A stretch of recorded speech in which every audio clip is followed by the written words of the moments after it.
So if you want to learn a shoulder stand, here's a couple of things you need to consider. So the first thing I think is really important is the setup of the P-bars. What I want you to do is actually bring the P-bars in really close. Typically, if we were doing dips, you would want to go fingertip to elbow across. But for this sake, I think it's easier if they're just closer together. You create a bit more tension through the body. So the second thing you could look at doing is you can just get something for the shoulders, because we will ask for the shoulders to be just touching onto the bars. So just to take off a little bit of like pressure or pain that you might feel. Cool. So once you've done that, the entrance is the third thing that we're looking at. Starting from up here and just coming down like this can be too tough. People don't have the strength to do that. So what I like them to do is just get their knees forwards into this position, go shoulders on, and then hips up. Cool?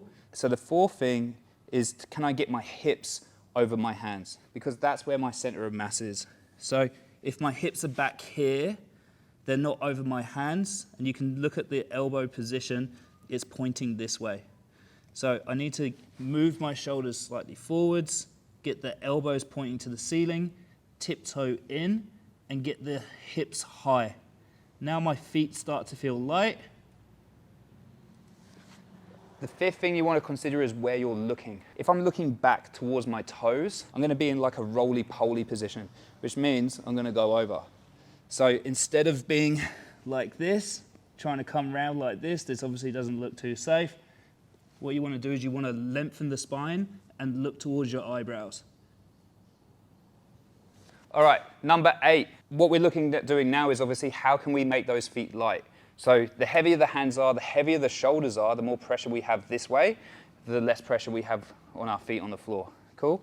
So setting up here, shoulders touch, hips over, looking forward, not back. Tiptoeing in, take one foot off, and then push a little taller through the hands. So push hard the hands into the P-bars and see if you can just do this. There's no need to start like jumping, because it's not teaching you really anything. You have to learn that push to make your feet light. Once you can do that, then you can go into that tuck position. Cool, so I've gone from here to tuck. Once that feels comfortable, single leg, and then you can try go for the full. In terms of progressions, typically what I ask people to do is to spend 10 seconds in a tuck when they're comfortable there, 10 seconds in a single leg, and then 10 seconds in the full. So give those progressions a try and let me know how it goes in the comments.